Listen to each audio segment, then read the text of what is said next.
मेरे बहुत ही प्रिय और बेहद सम्मानित साथियों, हृदय की असीम गहराइयों से अभिनंदन, बहुत बहुत हार्दिक स्वागत। साथियों, चर्चा हमारी जारी है मंगल पर और ख़ास तौर पर इस श्रृंखला में हम चर्चा कर रहे हैं कि बहनों का, महिलाओं का मंगल से इतना गहरा संबंध आखिर है तो क्यों है। और आज इस एपिसोड में हम चर्चा करेंगे छठे भाव में, जो कि एक त्रिक स्थान होता है। यदि वहाँ पर मंगल देव विराजमान हो किसी बहन के, तो वो क्या क्या परिस्थितियाँ उत्पन्न कर सकता है।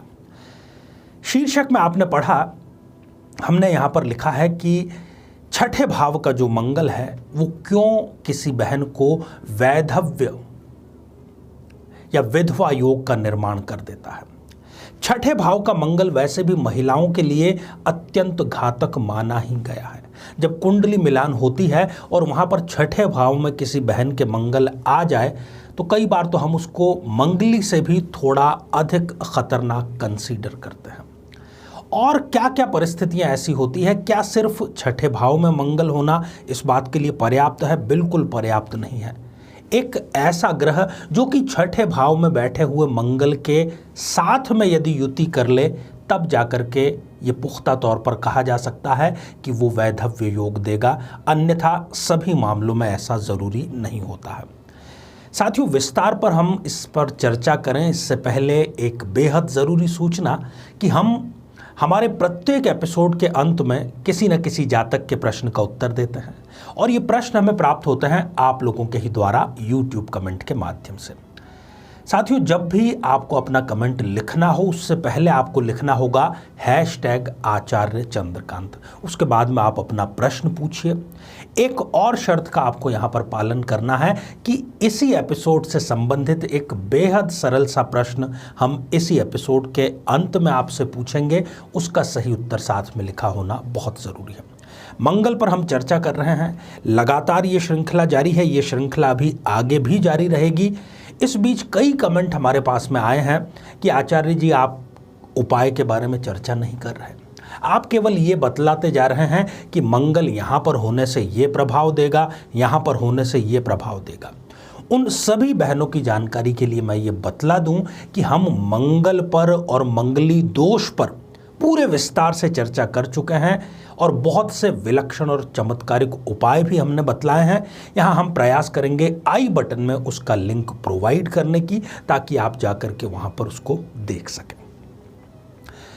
आइए साथियों, बिना किसी देरी किए हम एक जन्म पत्रिका के उदाहरण के माध्यम से छठे मंगल के बारे में और थोड़ा विस्तार से जान लेते हैं। साथियों, ये जो जन्म पत्रिका है ये फिलहाल खाली है। किसी भी लग्न, किसी भी राशि की ये जन्म पत्रिका हो सकती है।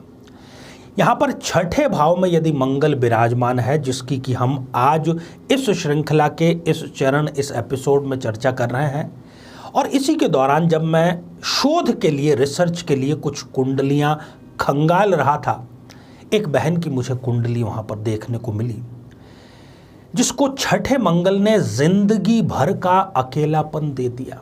विवाह उनका संपन्न हुआ, गलती उन्होंने क्या की थी, बिना प्रॉपर तरीके से कुंडली मिलाए विवाह संपन्न कर लिया। संतान की तो उनको प्राप्ति हो गई एक बिटिया के तौर पर, परंतु विवाह के 2.5 साल बाद में ही इनका डाइवोर्स हो गया। ये लौट करके अपने पिता के घर पर आ गई।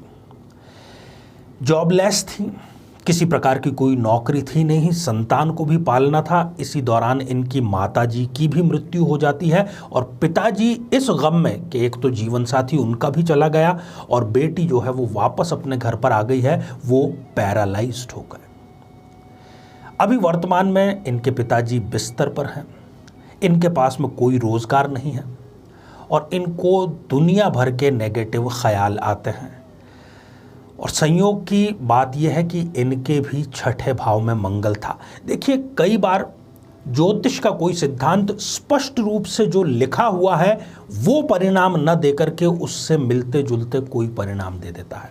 हो सकता है कि वैधव्य न दे, परंतु वो जिंदगी ऐसी बना दे कि आपके दाम्पत्य जीवन से दाम्पत्य जीवन की खुशियां सारी छीन ली जाए, तो फिर अब वो एक तरीके से वैधव्य ही कहलाता है। यहाँ पर मैं आपको एक श्लोक पहले बतला दूं ताकि हमारे जो क्लासिकल रेफरेंसेस लेने का सिलसिला है वो जारी रहे।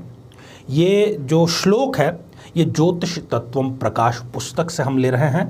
श्लोक कुछ इस प्रकार है।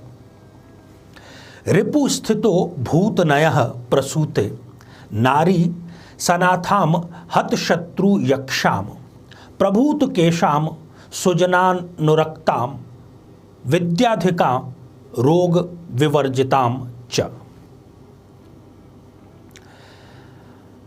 अगर इस श्लोक पर हम विस्तार से चर्चा करें तो कुछ बिंदु इसमें से निकल करके आते हैं।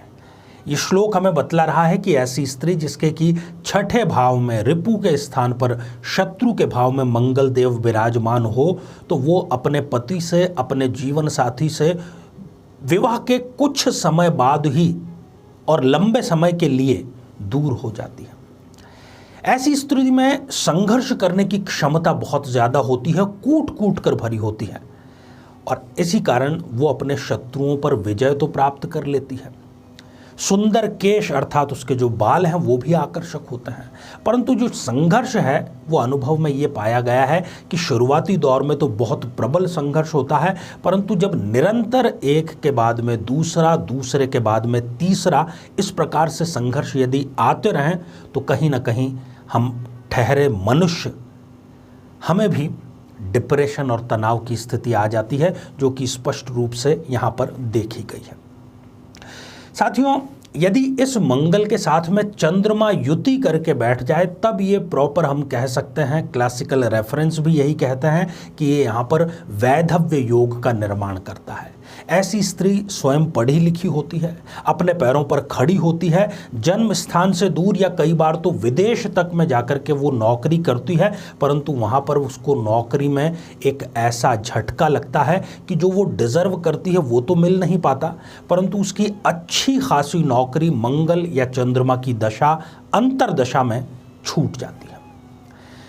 यदि यहाँ पर बैठे हुए मंगल देव के साथ में शनिदेव युति कर ले तो एक या दो नहीं, तीन बार ऐसी स्त्री को पुरुषों से धोखा मिलता है। पहली बार धोखा मिलता है, वो अपने आप को संभालती है। दूसरी बार फिर कोई पुरुष उसके जीवन में आता है, फिर वो दिलासे देता है कि हम जीवन भर साथ रहेंगे, वो उसकी बातों में आ जाती है और वो कुछ समय बाद वो भी छोड़ करके चला जाता है। फिर इसका पुरुषों के ऊपर से विश्वास ही उठ जाता है, परंतु फिर भी चूंकि जो नियति में लिखा है वो तो पूरा होकर के ही रहेगा। तीसरा पुरुष भी आता है और वो भी इसी प्रकार से इनके इमोशंस से खिलवाड़ करके चला जाता है। तो साथियों, ये था हमारा आज का मंगल आधारित कार्यक्रम और ये श्रृंखला हमारी जारी है। मैं गुजारिश करूंगा बहनों से, यदि आप भी मंगल पर विस्तार से और अपनी स्वयं की कुंडली में आपके मंगल देव कहाँ विराजमान है, क्या आपको रिजल्ट देंगे, तो ये पूरी श्रृंखला और कम से कम आपके भाव से संबंधित ज़रूर देखें वो एपिसोड। तो आइए साथियों, अब हम बढ़ते हैं आज के हमारे कमेंट के चरण की ओर। साथियों, आज हमने कमेंट शामिल किया है अभिषेक लोढ़ा जी का, जो कि उन्होंने लिखा है उदयपुर राजस्थान से।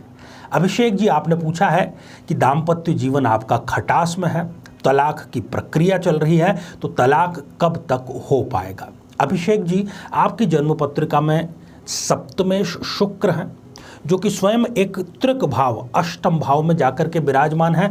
शुक्र की हालांकि आपको महादशा भी चल रही है, परंतु अप्रैल 2022 तक आपको और इंतज़ार करना पड़ेगा। जो आपने पहली बार गलती की वो गलती दूसरी बार मत करना। आप मेरा इशारा समझ गए होंगे कुंडली मिलान को लेकर के, क्योंकि द्वितीय विवाह का भी योग आपकी जन्म पत्रिका में निर्मित हो रहा है।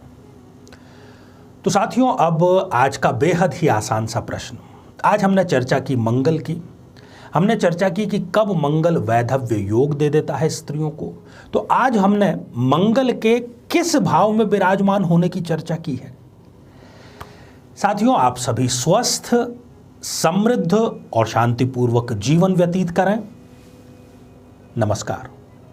जीवन में किसी समस्या का सामना कर रहे हैं, जैसे कि शादी में देरी होना, पति पत्नी में मनमुटाव या तलाक तक की नौबत आ जाना, संतान का प्राप्त न हो पाना, नौकरी या धन प्राप्ति में बाधा आना, जीवन के प्रत्येक क्षेत्र में किसी न किसी प्रकार की बाधा आना, तो आज ही अपनी जन्म पत्रिका का संपूर्ण विश्लेषण करवाएं और पाएं समस्या से सदैव के लिए मुक्ति।